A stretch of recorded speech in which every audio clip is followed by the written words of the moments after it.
Vision అంటే చంద్రబాబు నాయుడు, చంద్రబాబు నాయుడు అంటే vision.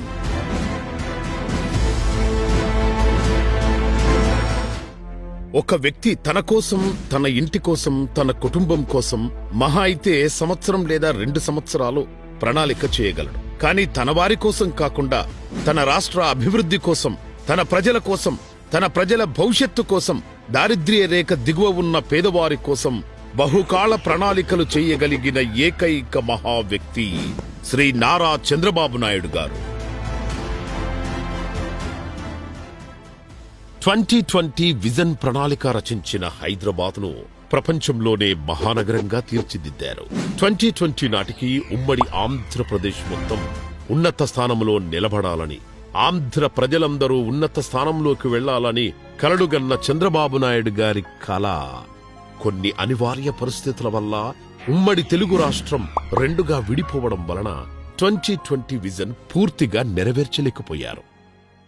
కానీ ఇప్పటి వరకు చంద్రబాబు నాయుడు గారు హైదరాబాదుకు చేసిన అభివృద్ధి ఈ రోజు హైదరాబాద్ ఇంత అత్యుత్తమ స్థానంలో ఉంది. తన తెలుగు ప్రజల అభివృద్ధికి తాను చేసిన దిశా నిర్దేశం అనివార్య పరిస్థితుల్లో విఫలమైనందుకు చంద్రబాబు నాయుడు గారి మనస్సు చాలా కలత చెందింది. 2014-19 5 సంవత్సరాలు ఆంధ్ర రాష్ట్రానికి ముఖ్యమంత్రిగా ఉన్నా కూడా రాష్ట్ర విభజన వలన కొత్త రాష్ట్రానికి నిధులు లేక కొత్త రాష్ట్రం నిర్మాణంలో తన మునకలై కూడా ఆంధ్ర రాష్ట్రాన్ని అభివృద్ధి వైపు నడిపించారు. కానీ 2019 నుంచి 2024 వరకు వచ్చిన ప్రభుత్వం రాష్ట్ర అభివృద్ధిని, రాష్ట్ర ప్రజల భవిష్యత్తును సర్వనాశనం చేసింది.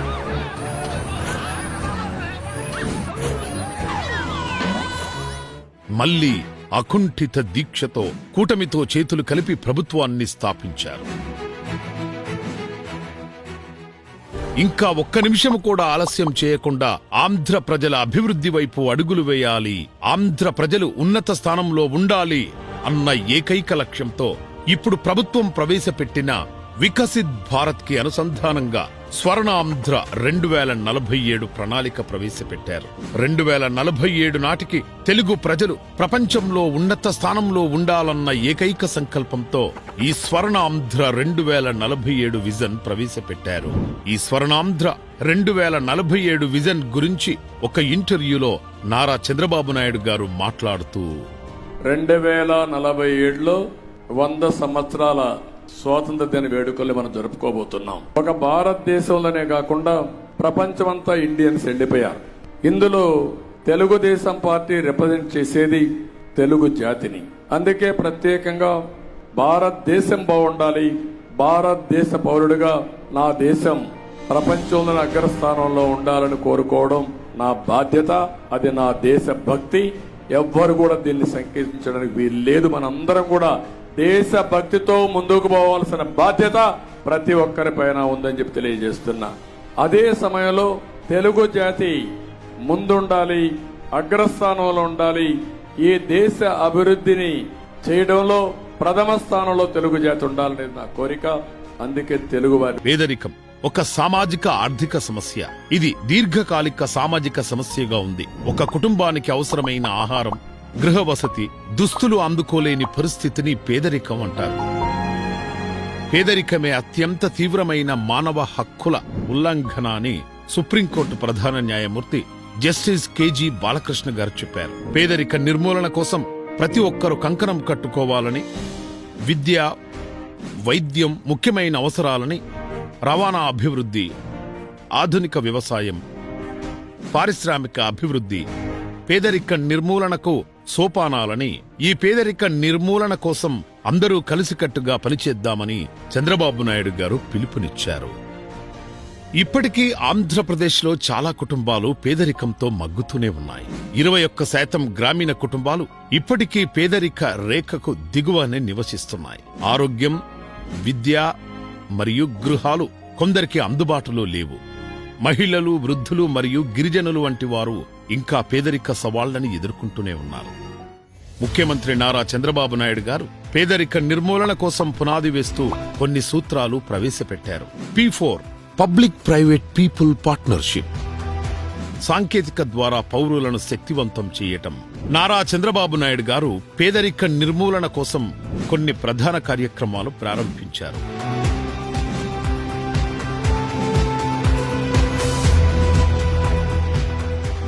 నైపుణ్యత అభివృద్ధి కేంద్రాలు, అందరికీ గృహాలు, నదులు అనుసంధానం.